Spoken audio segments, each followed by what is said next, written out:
Oh, great. Welcome to everybody who's now already there, but we have probably quite a lot more people coming.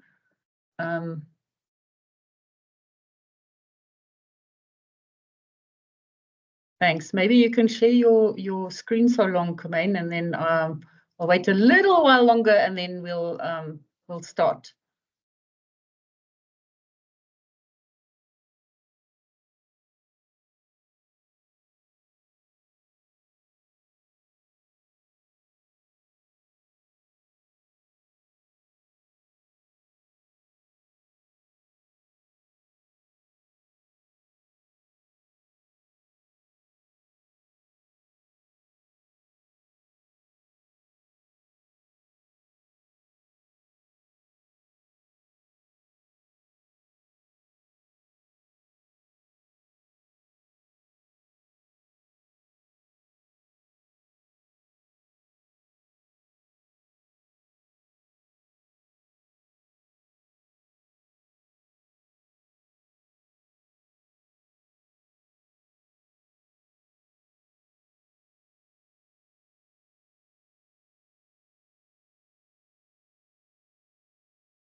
Ingrid, should we give people until 22 to come in? It seems like people are battling. I've just got someone on the call. I'll quickly see what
This is always the very awkward part for presenters, especially when you do virtual presentations.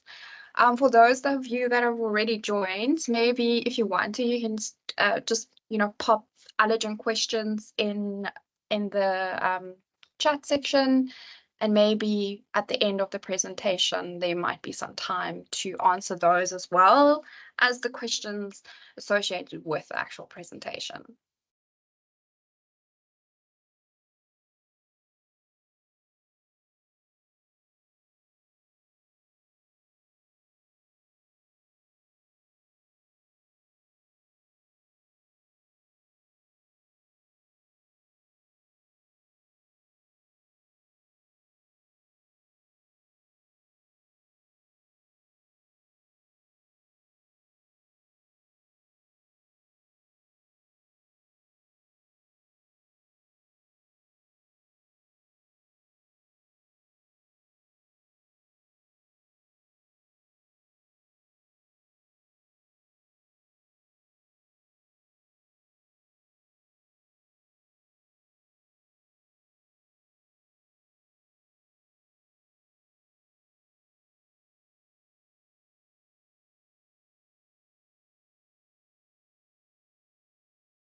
I do apologize for that. I'm not quite sure what is the problem, because some people can access and some people can't access.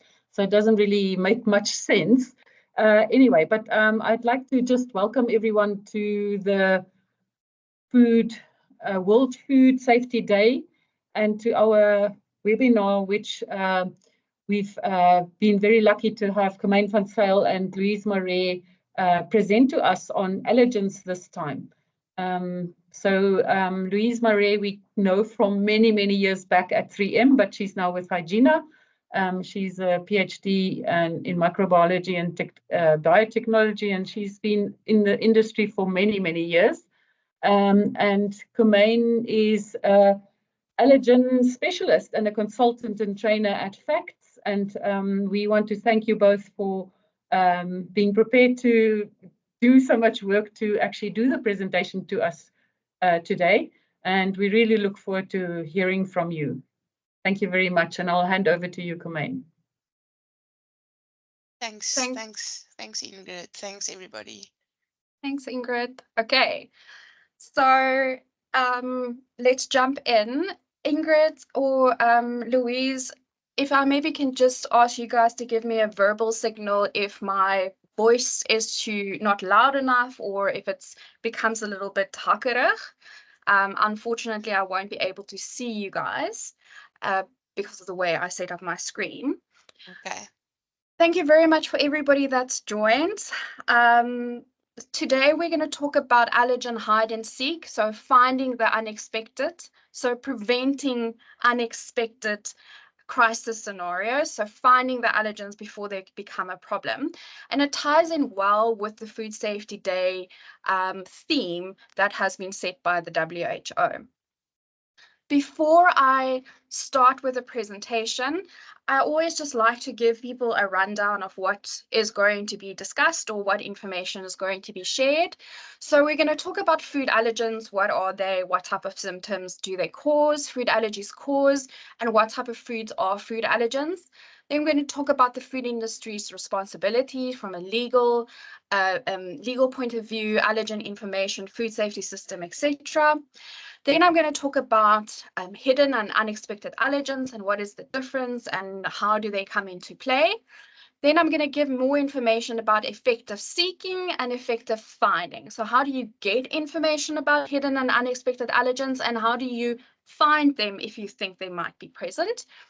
And then I'm going to hand you over to Louise, that is going to share practical solutions for finding the allergens. And then hopefully there will be enough time for a Q&A at the end of the day. Just a little bit more about facts before I dive in. So at the motto or at the heart of our organization is the following notion or words: we are more than just results. And that is at the core of our business, and I think at the core of all of us that have been with the business for a very long time. Now, I like to explain that in two ways. The one is the obvious one, is we're more than just results. We offer not just analytical services, but also consulting and training services. So we have a lot of different services in different regulatory services, nutritional services, food forward services, allergen services, etc. But the more nuanced and I think more important explanation or example is the way we approach things. So we're a multidisciplinary team that see problems and scenarios that customers bring to us through different lenses based on our experience and experience that we gained either before we joined Facts or while we worked at Facts. And what we aim to do for our customers is look at their problems with them or as a team, see what is going on, find the core, and unpack it and present to our customers a solution. So that can be something very simple to result interpretation, to something very complex to, I have this foreign object and I don't know where it comes from, and anything in between. So we are really there to serve the food industry customers or food industry customers and essentially make your life easier. So just to reiterate, we have consulting, testing, and training services. So if you have any questions with regards to the services we have, please contact us and we will, with a lot of fanfare, share with you what type of services or support we can provide. But without further ado, let's jump into the program. First up is food allergies. What is it? So a really nice definition is the following. Food allergies is an adverse health effect arising from a specific immune-mediated response. So the immune system is involved that occur reproducibly every single time on oral exposure to a given food. So it's a reaction that is mediated by the immune system that somebody has every single time they orally are exposed, eat or drink a specific food. And this food these reactions may or may not be mediated by specific IgE-mediated antibodies. The important thing to remember here is that an allergic reaction is a immune-mediated reaction, so the immune system is involved. And a food intolerance, which is these two concepts are often confused with each other. A food intolerance, the immune system is not involved. So let's look at milk as an example. People can be allergic to milk, and those milk allergic individuals will have an immune-mediated adverse reactions to a protein or a combination of proteins in the food, in the milk, so casein or whey proteins. The hallmark of allergic reactions or true IEG-mediated immune allergic reactions are that the symptoms are often acute. And what we mean with that is there's a quick onset. So people will start to show symptoms or start to have their reactions anything from almost immediately to 30 minutes to an hour and a half after exposure. A food intolerance is not mediated by the immune system. So in the case of milk, people with lactose intolerance have a reaction, if you can call it, to the sugar in milk. So their bodies don't produce enough lactase, so they cannot effectively digest the milk sugar in milk, lactose. But the problem is that the symptoms of food allergies and food intolerances are often so similar that without doing specific tests, you don't really always know whether somebody has a food allergy or food intolerance. So it is best diagnosed by specific healthcare practitioners. But what is a food allergen? This is also a really nice definition. A food allergen is an otherwise harmless substance or harmless food, like milk is a very nutritious food source. It's a harmless substance capable of triggering a response that starts in the immune system and results in an allergic reaction in certain individuals. So only certain individuals have food allergies, and it's a relatively small proportion of people. In the case of food, it is the protein specifically that is capable of triggering the adverse response in sensitized individuals. Okay, so only a small number of people will have an allergic reaction to the protein in food, as I've already explained. All right, so how many people actually have food allergies? Now, that's a little bit difficult to estimate very accurately. And if you read literature, you will see that the estimations differ from literature piece to literature piece, and it's all got to do with how the information was gathered or the information sources. But what we do know is that food allergies seem to still be on the increase. So more and more people seem to develop food allergies. It affects, depending on the region and the world and the data sets, etc., it affects between 1 and 10% of the population. And this is quite a lot more than originally cited. It affects 1 in 10 adults and 1 in 12 children. Now, this has shifted a little bit. In past years, it was more towards the children's side and less towards the adult side, but there is evidence to show that adult allergies are often undiagnosed and that more adults suffer with food allergies than initially anticipated. Now, it's also important to remember that the prevalence of food allergies differ from region to region, but also the foods that people are allergic to differ from region to region. And that is why different countries regulate different allergens, why different countries see different foods as being allergens.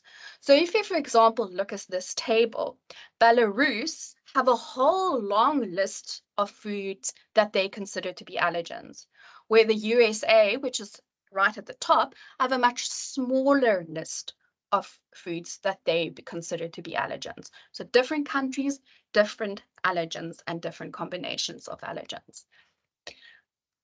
But if we look at all the type of foods that people may be allergic to, there is a common list. So we know there's about 170 different foods that people have had allergic reactions to. And if we look at all of those reactions, we see that there's a commonality. So the allergens or foods that cause the most trouble across the world are the following: milk, egg, peanut, wheat, tree nuts and specific tree nuts. I'm looking at my notes: almonds, cashews, hazelnuts, pecan nut, pistachio, and walnut, fish, shrimp or crustacean, and sesame. Okay, so this is based on the latest data sets. In South Africa, we consider the following foods as common allergens: peanuts, tree nuts, and specific list of tree nuts, soy, significant cereals, which includes wheat, but also rye, barley, oats, and their cross hybrids, egg, shellfish, which is actually crustacean and mollusks, fish, and cow's milk specifically. If you export to the EU or import from the EU, the list is different. They have the same allergens as us, but also sesame, lupin, celery, mustard, and they consider sulfur dioxide as an allergen, although it's not a protein, so it's not truly an allergen. So different foods are problematic in different regions of the world. Next up is symptoms. Now, it's very important to remember or to take note, although we often hear of the severe reactions that cause death, that allergic symptoms exist on a scale, on a range of severity. Allergic reactions can be very mild and anything between mild and severe. And if we look at the different types of symptoms, there are mainly 4 types of symptoms. We have skin reactions, which is eczema and hives, or swollen lips and face. We have respiratory tract type of reactions, which is difficulty breathing, swollen throat or mouth, coughing, or even a runny nose. Gastrointestinal reactions, which is stomach cramps, vomiting, diarrhea, and then last but not least, cardiovascular type of reactions, which is a decrease in blood pressure, loss of consciousness, or even death. Now, where does anaphylaxis fit in? Anaphylaxis has different definitions depending on different groups. But anaphylaxis is generally considered when you have a reaction in or more than one type of reaction. So skin reaction, gastrointestinal, cardiovascular system reaction, etc. And death is often associated with severe anaphylactic attacks. But remember, with food allergies, it's not just the medical symptoms that have an effect on the allergic patient. There's also a significant quality of life effect, so negative emotional and social outcomes. And some of these are anxiety of the people with the food allergies, but also caregivers like parents. Avoidance behavior, so people with food allergies tend to avoid certain situations, parties, etc. Risk-taking behavior. Some people with food allergies, especially young men, tend to take risks eating products that they don't necessarily know whether they're safe for them. The cost, there's associated cost with buying specialized foods that are free from, etc. And then obviously the associated medical costs. There's an impact on family life. And then also we know that some kids get bullied because they have food allergies, because they're different. Next up is industry responsibility. And this is nothing new, but let's just bring it back to food allergens. So remember, what is our responsibility as the food industry? If you look at it and you bring it back to the core, its core, it is our responsibility is to prevent this from happening. It's to prevent allergic consumers from having an allergic reaction without warning them that the food that they're allergic to is actually in the food. It's to provide customers with enough information so that they can make safe purchasing decisions. But at the core of everything is the allergic consumer. We want to prevent harm to the allergic consumer.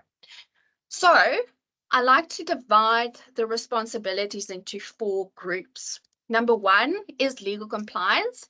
We need to ensure that our products are legally compliant. We need to make sure that the product information that we present in the media and on our actual packaging material is correct and truthful and compliant to regulations. Then we need to make sure that our facilities and our food safety systems are compliant to food safety system requirements.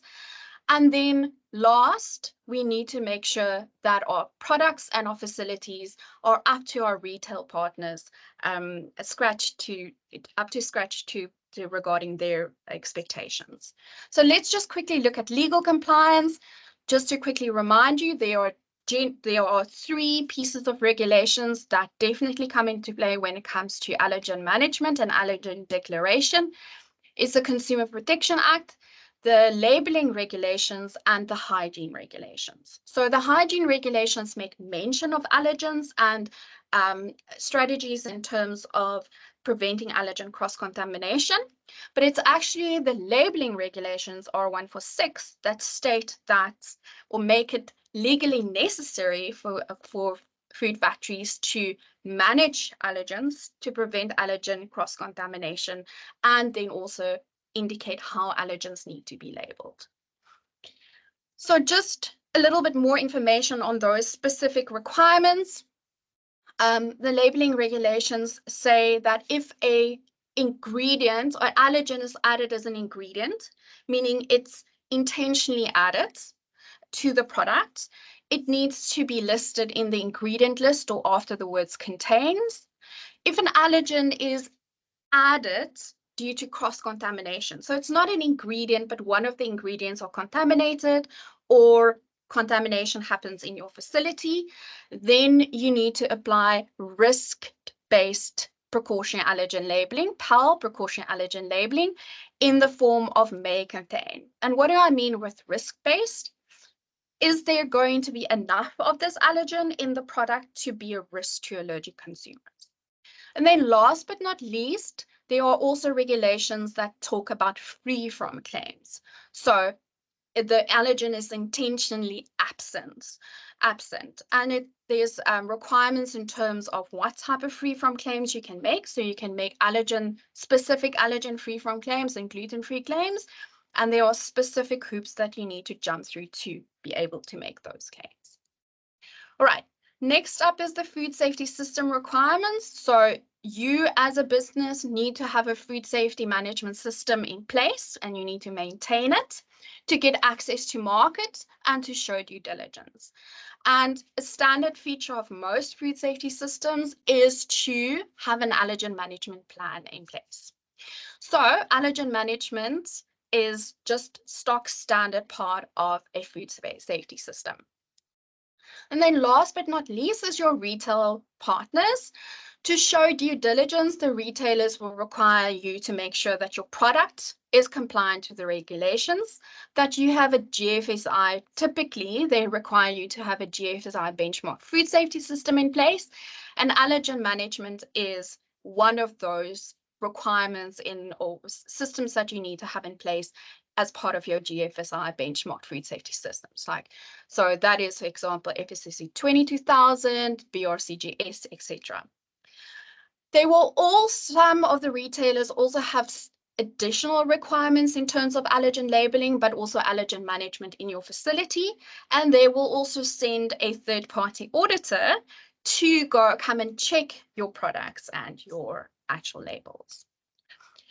But remember, if you're ever in doubt to whether you're doing the right thing, keep this little girl in mind.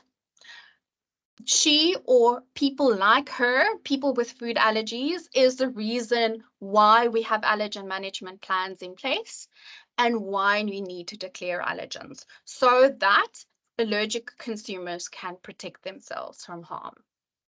All right, so let's dive into the meat of this presentation. I just want to quickly see where I'm on time. Okay, so next up is the hidden and unexpected allergens. So allergens can be present in food because they're intentionally added, right? It is an ingredient, or it is part of a compound ingredient. It's an ingredient in a compound ingredient, or it is a part of an additive or a processing aid. So you can deliberately add the allergen to the product, then it's present. Those are typically where, that is typically where the hidden allergens come in. So we need to find the hidden allergens, because those allergens need to be declared in our ingredient list or after the words contain.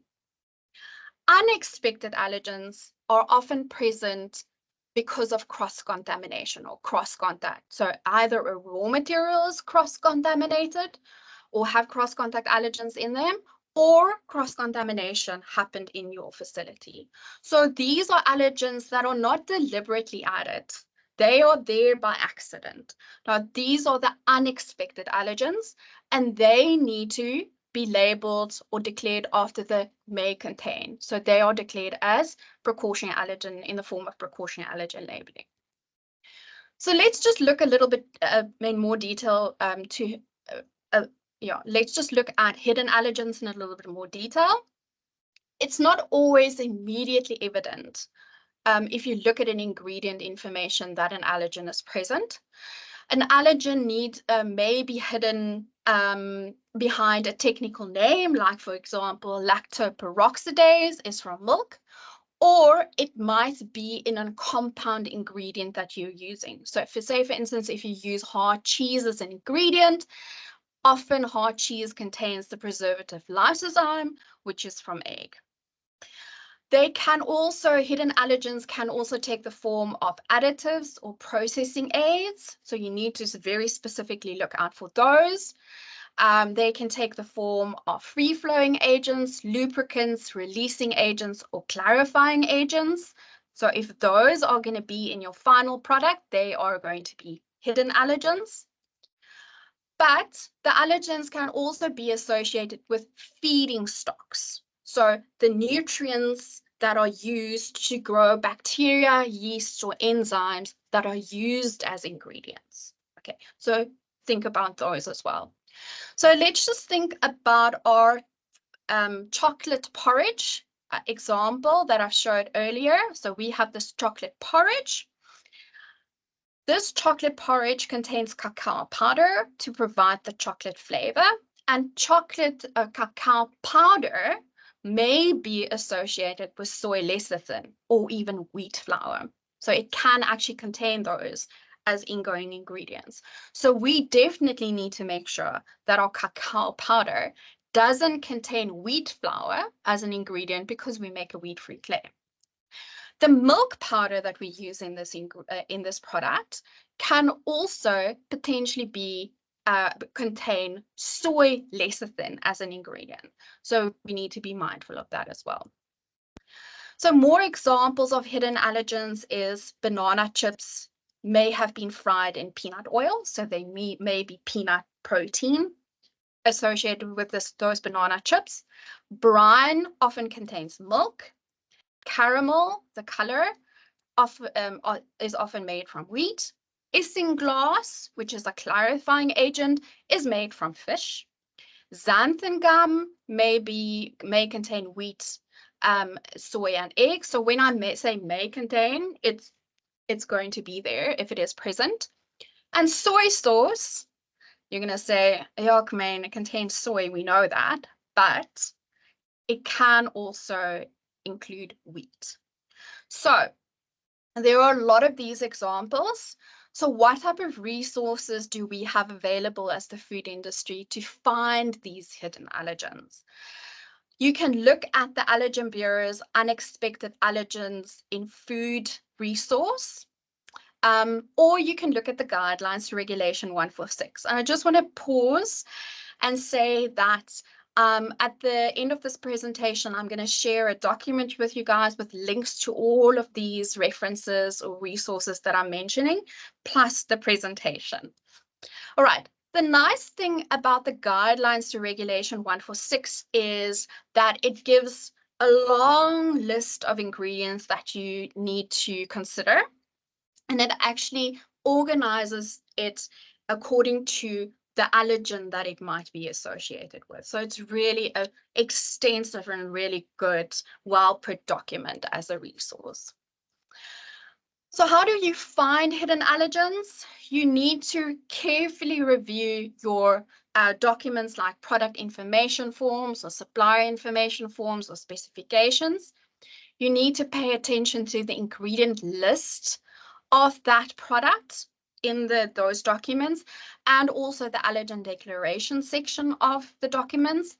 You need to look at additives and processing aids and make sure those are not derived from allergens. You need to use and should use the resources that I've just mentioned to quickly help you find the hidden allergens. Don't underestimate the value of industry knowledge and your instincts. So if you think a specific ingredient should actually contain a specific allergen, so soy sauce should actually contain wheat, and your supplier tells you it doesn't, use your guts and go back to the supplier and make sure that it's not maybe associated with wheat. And then consider lubricants, free-flowing agents, clarifying agents, bacteria, yeasts, and enzymes in your risk assessment. Next up is unexpected allergens. So remember, unexpected allergens may be present in a product due to cross-contamination. So hidden allergens deliberately added, unexpected allergens incorporated due to cross-contact. So what is a cross-contact allergen? It's an allergen that is unintentionally incorporated at some point in the supply chain. So it's not always known which cross-contact allergen may be present in an ingredient.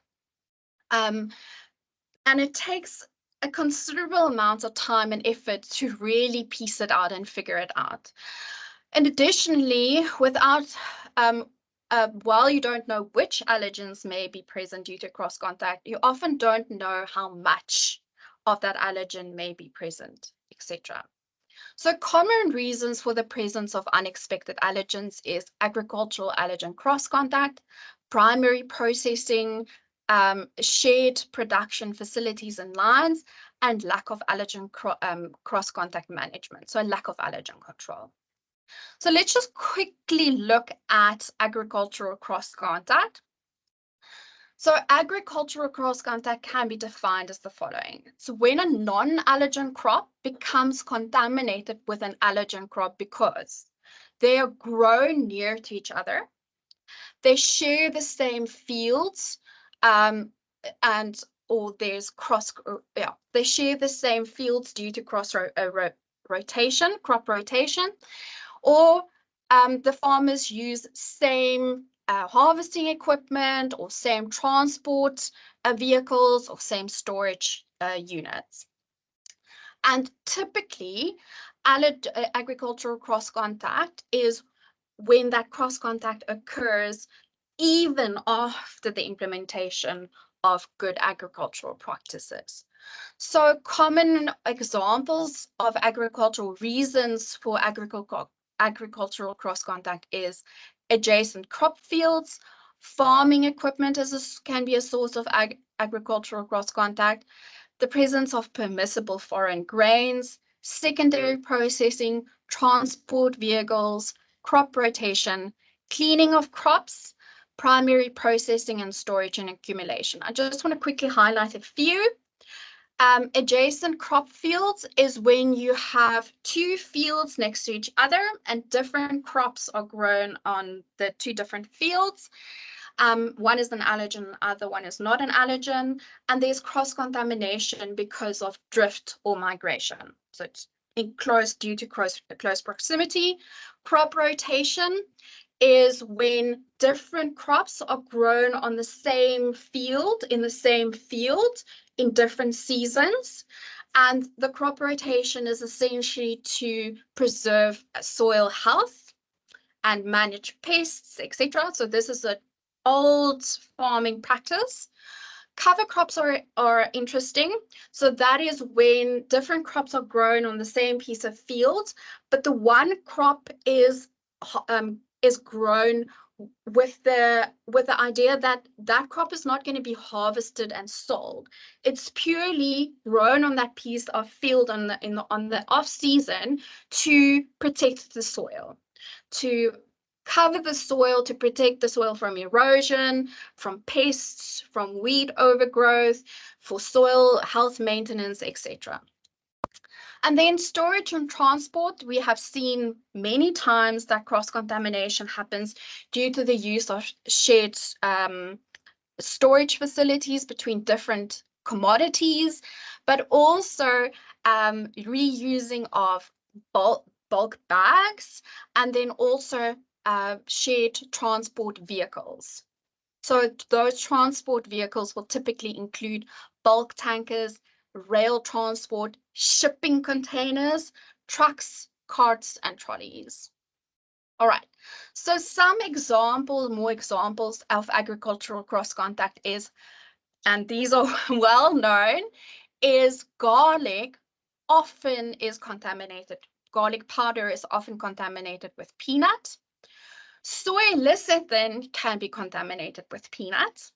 Wheat flour can be contaminated with soy or mustard. Parsley may contain cross-contact celery. Sorghum and oats can contain wheat, barley, or rye. And tree nuts may be contaminated with peanuts and the other way around. All right, so let's just look at our chocolate corn porridge example again.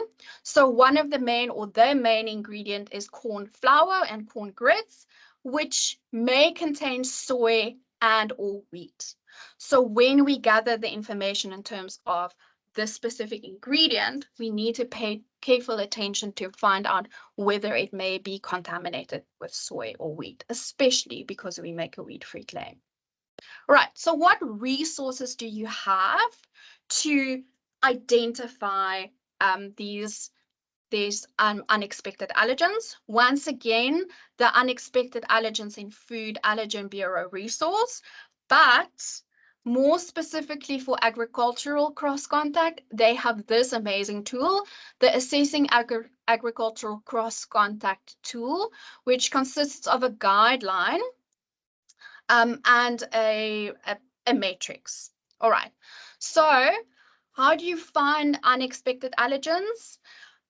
As I've already said, it can be a complex and time-consuming exercise that involves engaging the suppliers possibly more than once.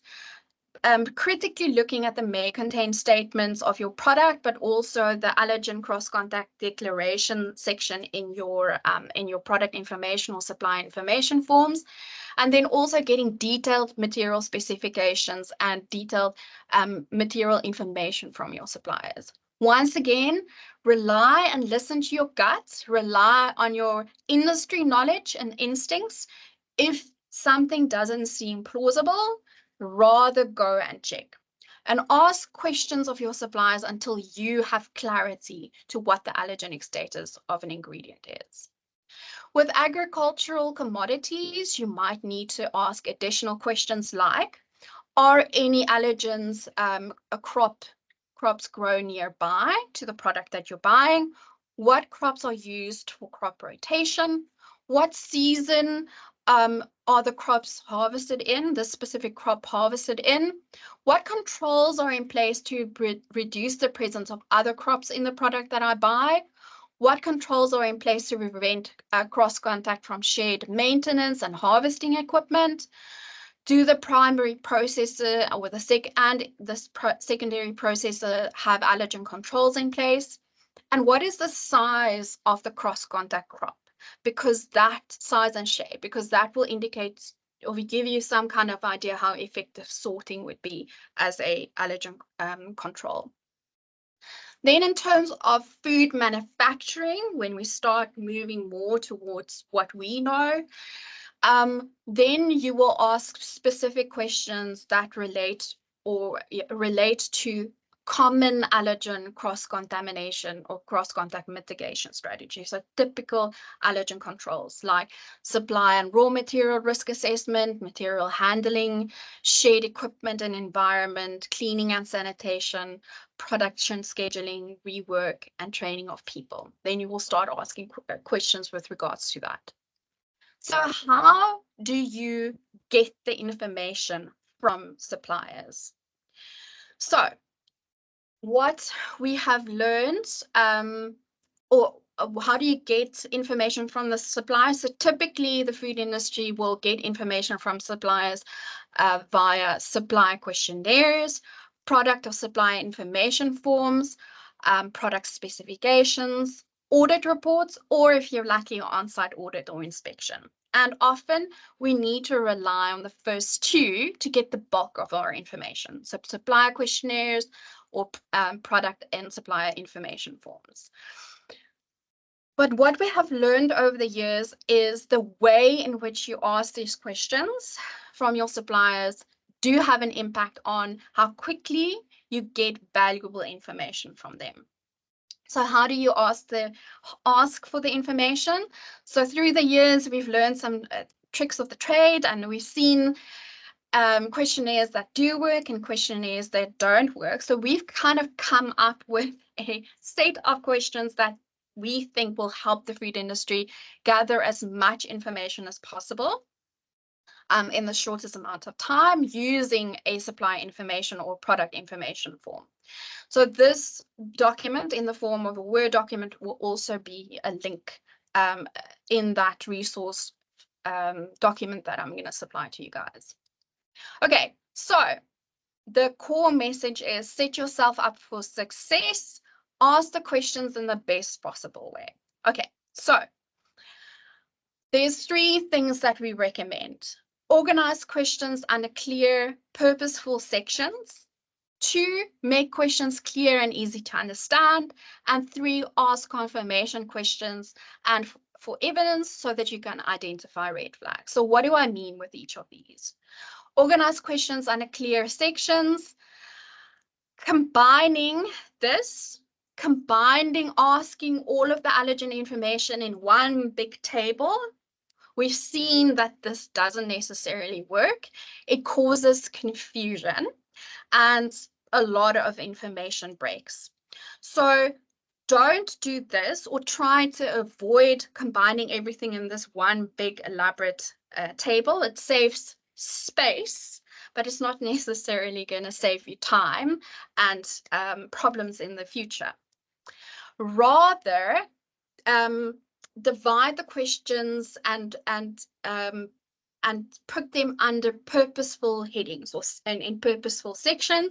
And the sections that we recommend is first ask questions about allergen declaration, meaning which allergens are deliberately added in this ingredient or this product. Then ask questions about allergen-related claims. So does a specific allergen-free from claim apply to this product? And give me evidence. Then ask questions about the type of allergen controls that the manufacturer have in place. So which controls do they have in place? Is it validated? Is it verified, etc.? That will give you an idea to what is the risk of the product being contaminated with other allergens. And then last, ask questions about allergen cross-contact. So which unexpected allergens, cross-contact allergens may be in the product. So which allergens, in what form, and how much. All right, so rather do something like this. Also, make the questions clear and easy to understand.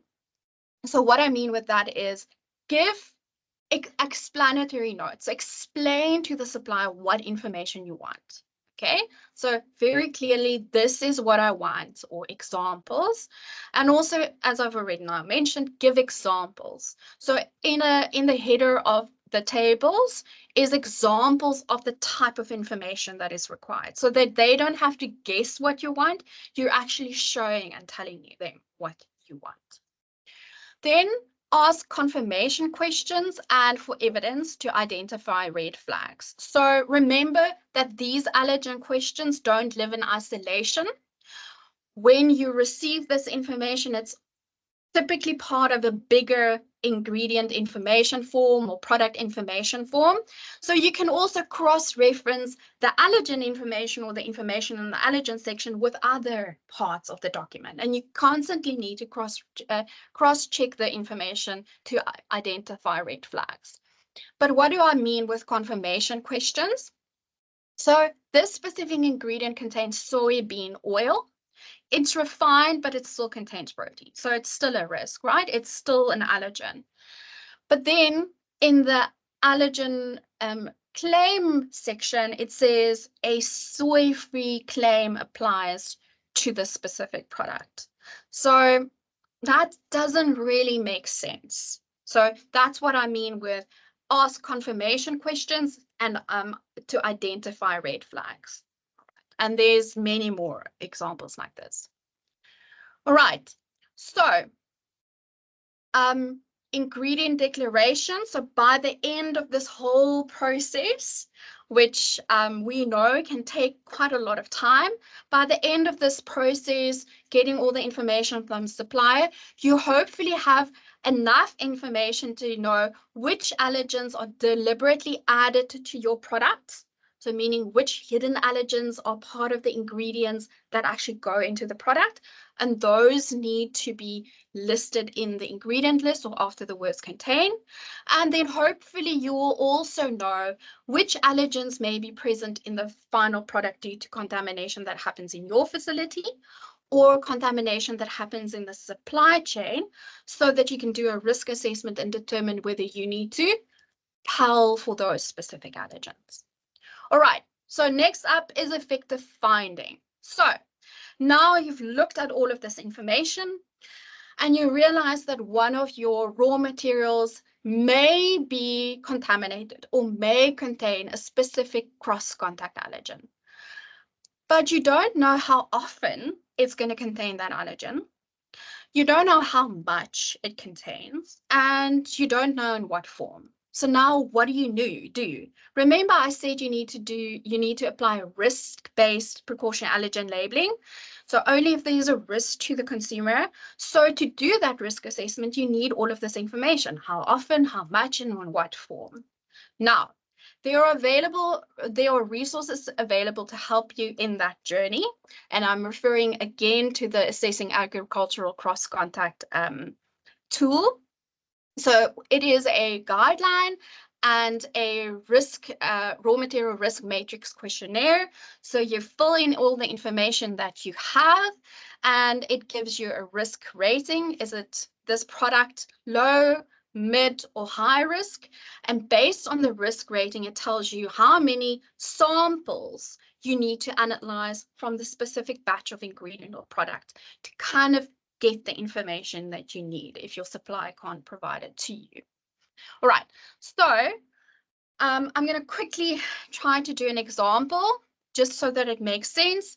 We make the corn-based porridge. One of the main ingredients is whole corn flour, and our supplier tells us, oh, this corn flour that we send to you may sporadically contain soy. The problem is we don't have a precautionary allergen labeling statement, let's imagine that, for soy on this product. What now? We can't just go and apply the PAL because we don't know whether it's a risk to the consumer. So first we have a little bit of a mental breakdown because it's unexpected, right?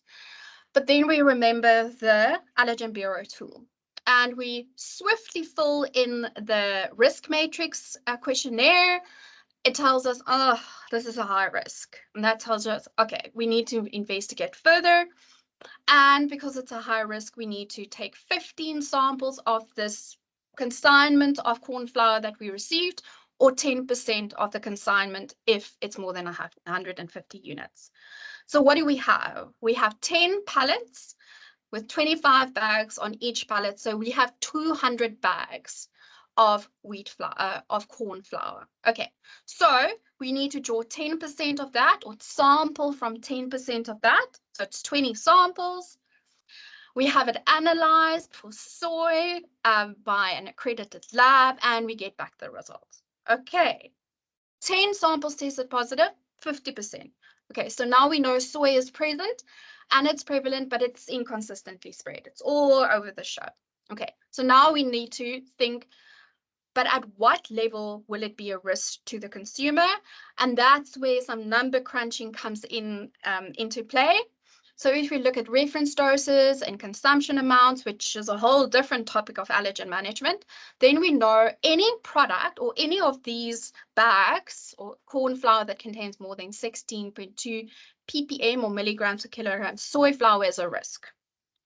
And we know that 4 bags, 20% of this consignment contains more than that. So obviously, this corn flour is a risk, and it poses a risk to the allergic consumers, and we cannot use it as is. We need to, if we send it out as is without any precautionary allergen labeling statement for soy, it's a problem, and we're going to run into problems because somebody might have a reaction. So we need to change the packaging material, or we need to change our supplier. Okay, so those are possible actions that you can take. All right, so just before I hand over to Louise, just because she's going to carry on with the allergen testing solutions. When we talk about allergen testing, there's typically 2 types of allergen tests. There are the laboratory-based tests, which is ideal for validation and validation of allergen cleaning or allergen controls like cleaning. And I like to divide them into 2 different branches. Direct methods that go and look for protein associated with specific allergen or even the allergenic proteins themselves. And then the indirect methods that go and look for the DNA associated with an allergen. So it doesn't necessarily measure the amount of the agent that is allergenic. It measures the DNA, so indirect measurement. And then we also have the rapid on-site testing kits, and these are ideal for on-site verification of, for example, cleaning, etc.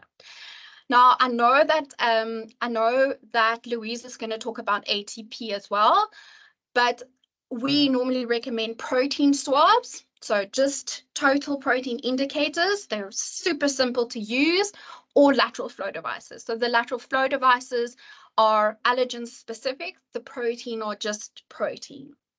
So you need to kind of make some deductions when you use that one. The lateral flow devices work like pregnancy tests. They're also very effective and efficient, and those are ideal for verification. All right, before I hand over to Louise, just final comments from me.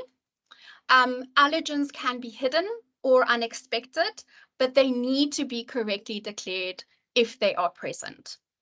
The food industry's responsibility is to provide allergic consumers with the information they need to make safe purchasing decisions. So this is a lot of information in a very short amount of time. So if you guys have any questions, you're more than welcome to contact me afterwards. Louise, over to you.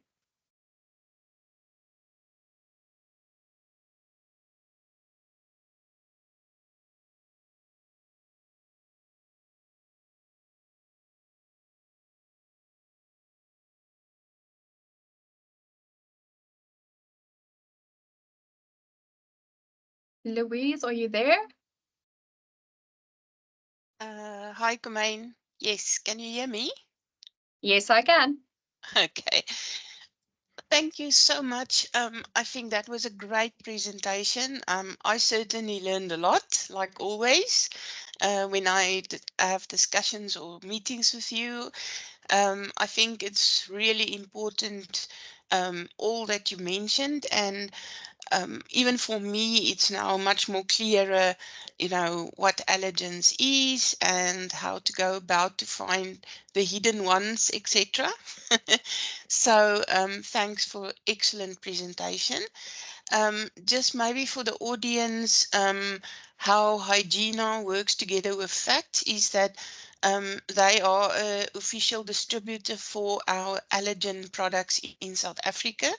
So we are extremely proud to have them on board, and we've got a very nice collaboration with them.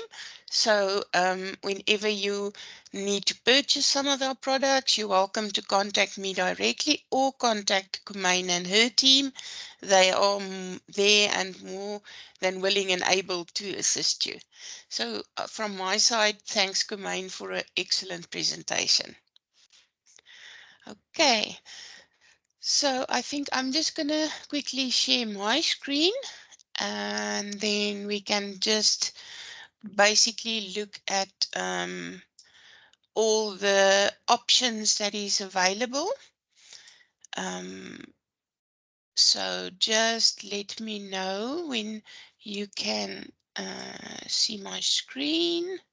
We can see it, but it's not on presenter mode. Okay, let me just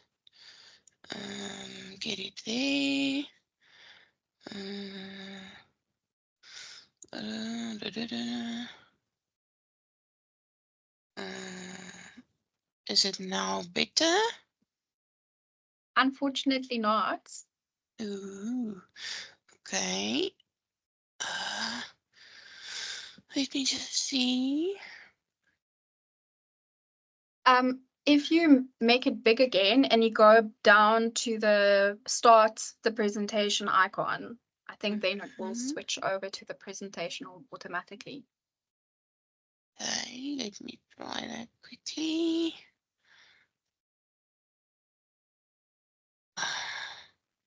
Okay. Oops, no. Make it bigger. Oh, no. Wait, let me just do this. This Teams is not working with me today.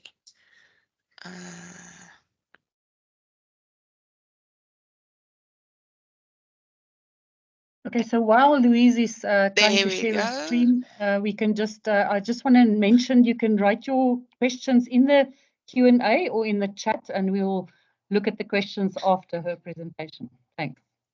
Louise, you can roll. Can I roll?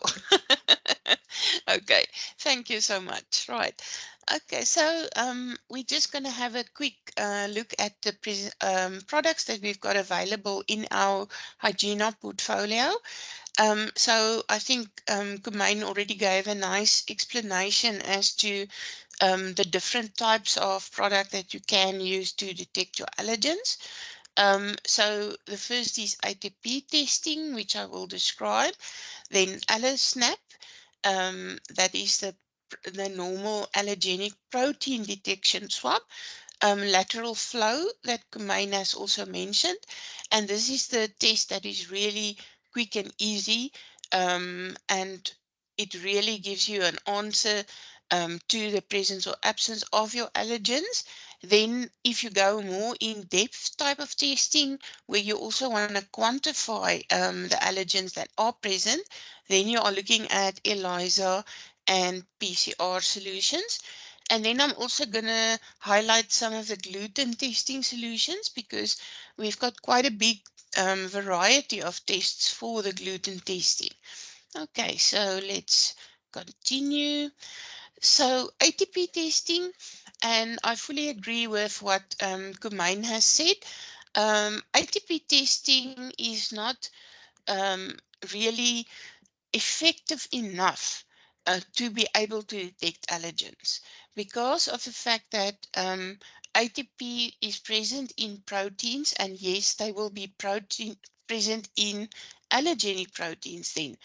But the question is, with the normal ATP testing, you wouldn't know whether it's specifically allergens or not, or if it's normal residue proteins in your facility. So therefore, we truly advise that you rather will look at the AllerSnap.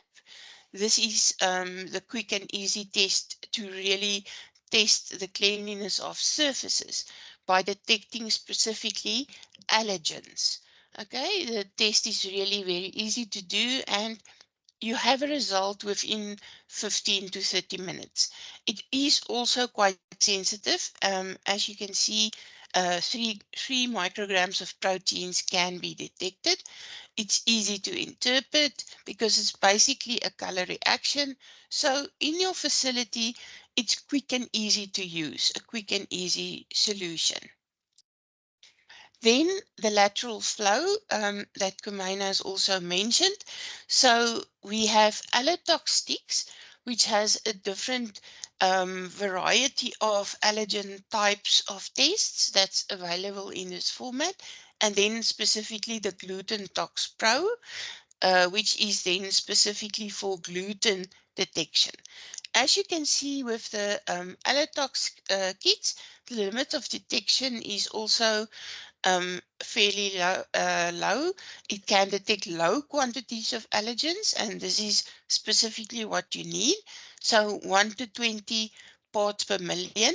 It's also a 10-minute assay, and no extra equipment is needed. And very important as well, that it's got international accreditation, which is always advisable when you implement a method. So Allertox sticks, which range do we have? Like Kumain also mentioned, there is a list of allergens that's regarded as important allergens globally. So therefore, Hygiena now has in their portfolio the products that specifically regarded as global pathogens. So these are crustacean, egg, soy, fish, beta-lactoglobulin, peanut, mustard seed, cashew, sesame seed, total milk, hazelnut, walnut, and almond. So these are available for the quick test. Then, if we go a little bit more in depth, we also have ELISA kits available for the detection of your allergens. It is actually the very accurate way to detect the allergens because you can get a quantitative result when you use the allergen kit, allergen ELISA kits. And they are capable of actually detecting a very low level of allergens in your products or on your surfaces. This is just a slide that shows basically the procedure that you will follow when you do the assays. It's a 60 to 90-minute assays depending on the type of allergen kit that you are using and that you are looking for. If we go on, then this is the list of the specific kits that we've got available. And you will see that there is quite an extensive list of tests that are available in our portfolio. You're also welcome to just go and have a browse at our website where you will be able to see the specifics of the kits that we've got available. And then PCR, we also have, with the addition of the food-proof range to our Hygiena product portfolio, we've got PCR kits available, also for allergen detection and also able to quantify the presence of the allergens. And we've got celery, soy, peanut, hazelnut, walnut, and gluten available. Then the gluten tox product range, as you can see, there's a huge variety of gluten testing that is available. And when you need more information about any of this, you really are welcome to contact either myself or definitely Kumain and her team, and we will assist you from there. So that's it from me, a short and a sweet. But yeah, I think Kumain and myself are ready for questions, unless you want a quick word, Ingrid. Well, first of all, I want to say thank you very, very much for your information here and all this detailed information specifically on allergens. I must say I have a question before someone else gets in, but I don't know whether there are many yet.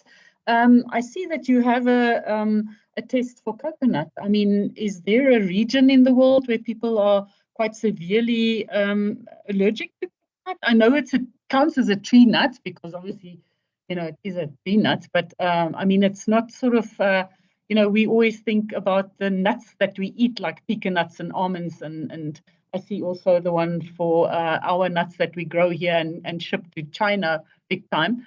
But maybe you can tell us a little bit about coconut. Louise, can Yeah. I take Yes, it? please. So coconut allergies is regional. It's not considered one of the foodstuffs that are problematic in a lot of regions.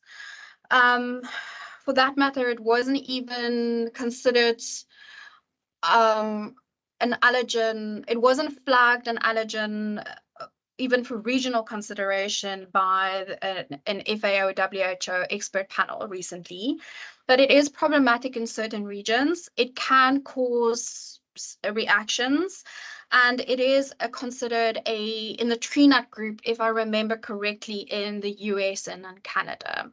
So yes, so I know that clients that export to the US, they often need to do additional validation, allergen cleaning validation studies to prove that their products are not also contaminated with coconut, because we, you know, handle coconut in our facilities and we don't have any specific or special controls when it comes to coconut.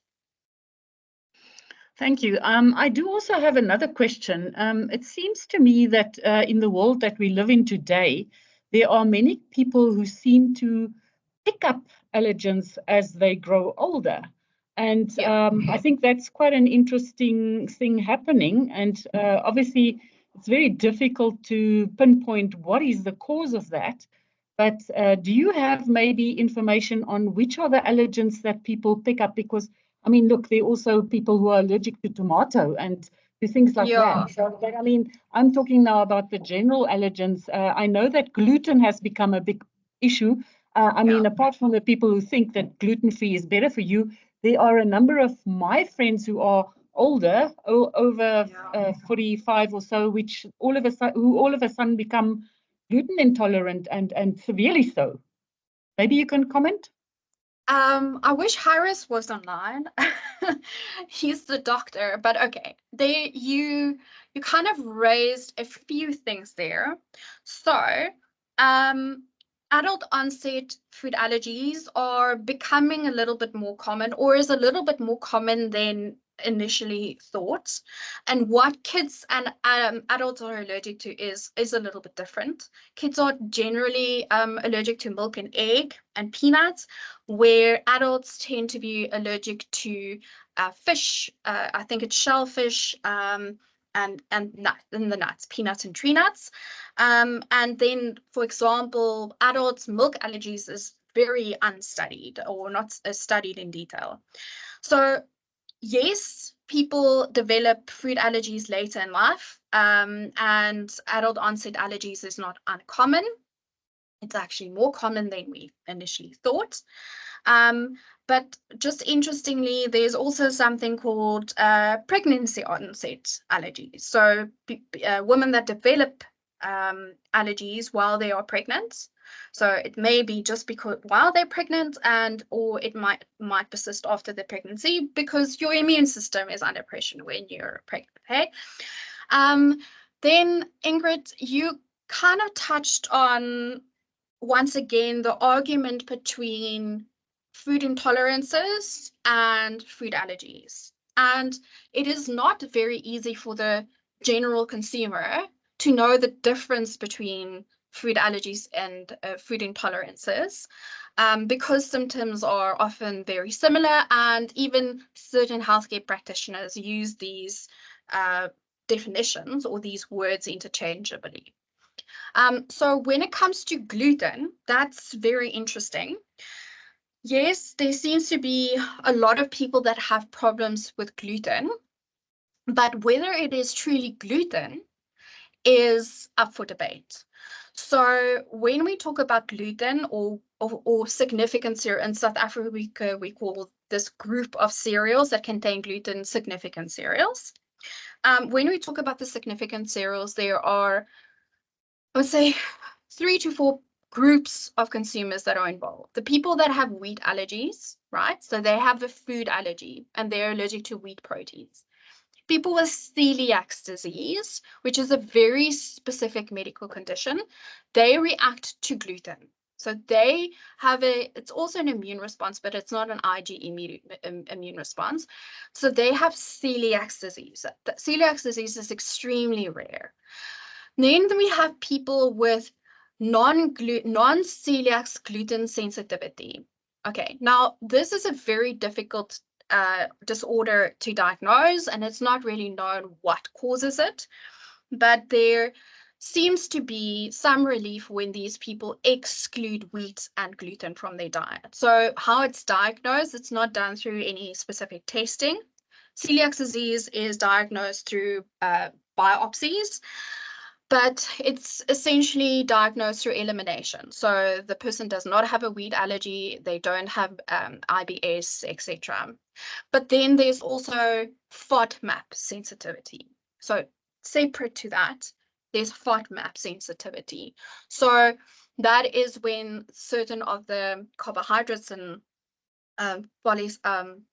oligosaccharides, if I remember correctly, all the abbreviations, that causes essentially fermentation in the gut, if I remember correctly, and that causes the symptoms. So gluten and gluten-containing cereals cause a wide, and remember, I'm a food technologist, not a medical practitioner, it causes a wide range of problems that are not necessarily food allergies. It can be intolerances and other type of adverse reactions. So I hope that kind of answers your question. I think you did quite well as a food technologist.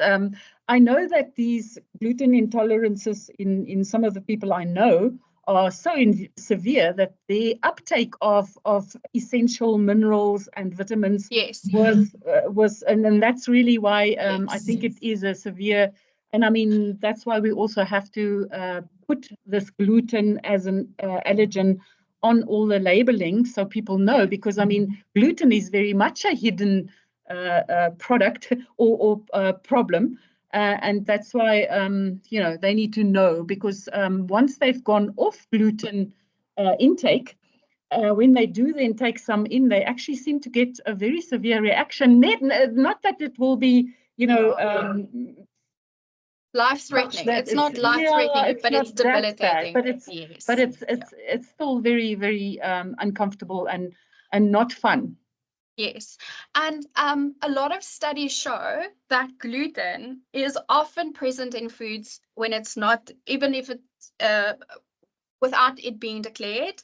And remember, there's a tolerance associated with gluten-free foods. To make a gluten-free claim on a product, it needs to contain less than 20 ppm gluten.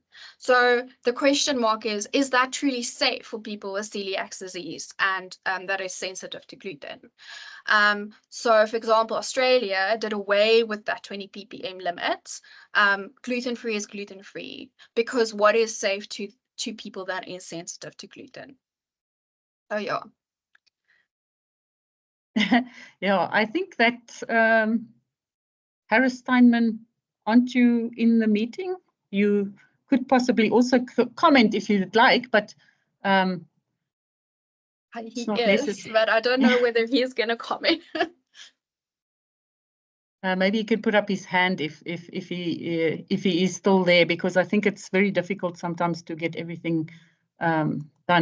Oh yeah, okay. Let's maybe we can unmute you.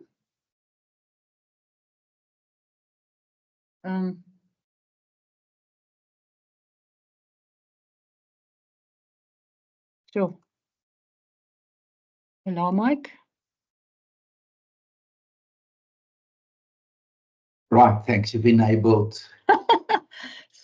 me. I had to raise my hand. I didn't know about raising the hand because I knew I couldn't interrupt because I'd been cut off by being muted. Can you repeat the question in a different way, please? Oh, it was actually just, you know, what is the finding nowadays, that it seems to that we seem to have a lot more adult onset of, or should we say, allergen or certain product intolerances, or even, I mean, we know that, like Comaine actually mentioned that, yeah, adults often get, all of a sudden allergic to shellfish or something like that. I don't know, is it because they have had too much of it? Have they reached their ceiling of intake? Or do you have any sort of information about that? Is that available? Yes, I think it's worth, it might be a little complex response, but I think it's worth giving it because it puts a little into context.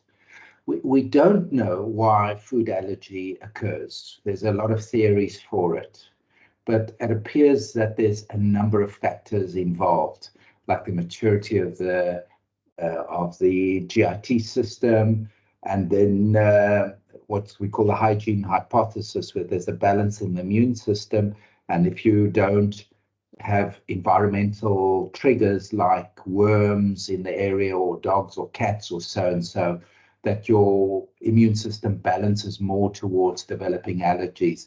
So there's a number of factors that can trigger you becoming more sensitized to things in the environment, particularly in food. So that's the first point that's important. The second point is you don't just become allergic, you have to first be sensitized.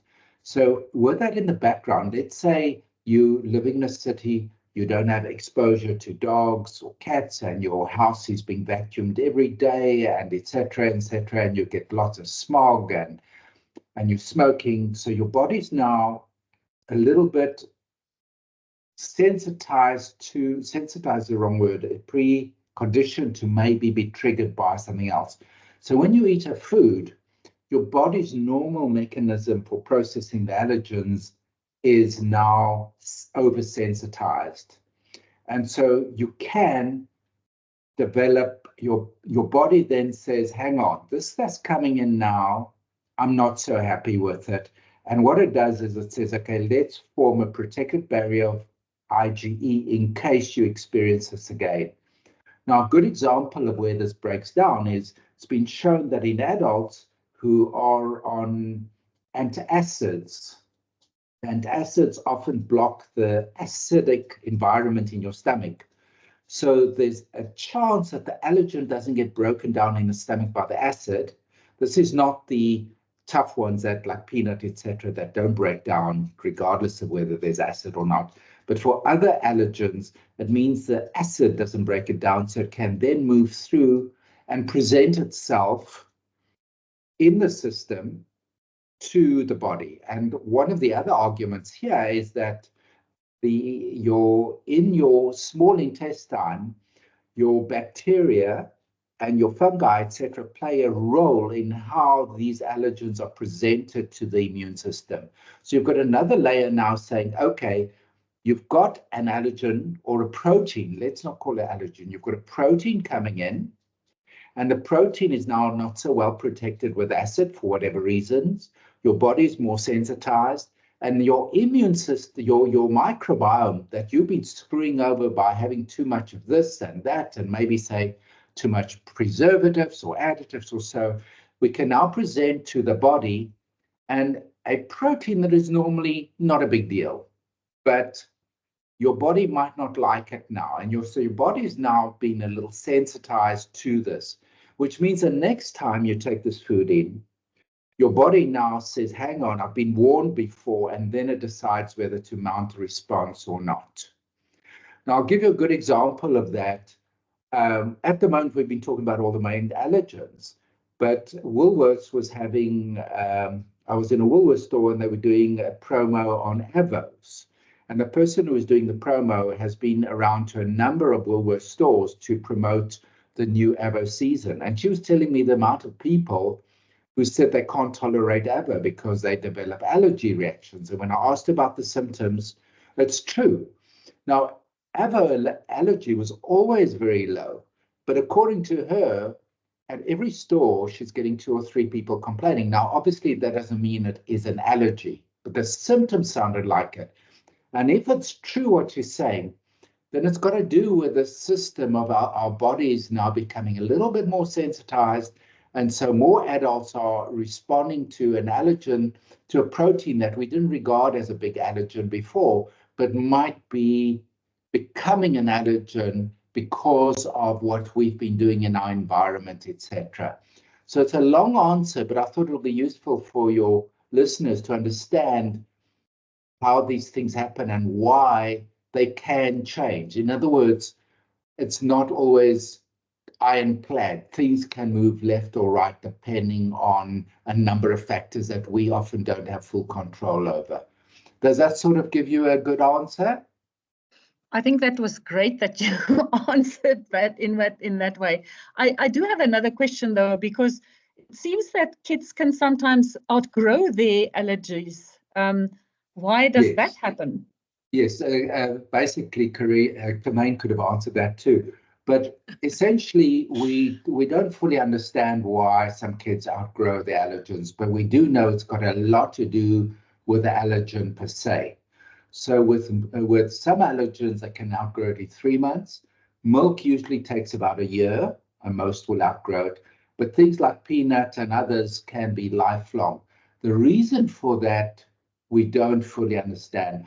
And one of the other interesting things about allergens is that depending on how you cook it or prepare it, can make it more potent. And what I mean by that is if you take, for example, peanuts, ordinary peanuts, which in the East is not roasted, it's basically just cooked at the best, either raw or cooked.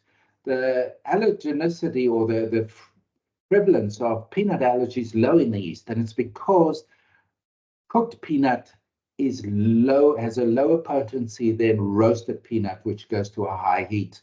And in that case, what happens is that the peanut allergen seems to form what we call tetramers. In other words, one protein, peanut protein, a specific peanut protein, links with another peanut protein and forms a stronger allergen.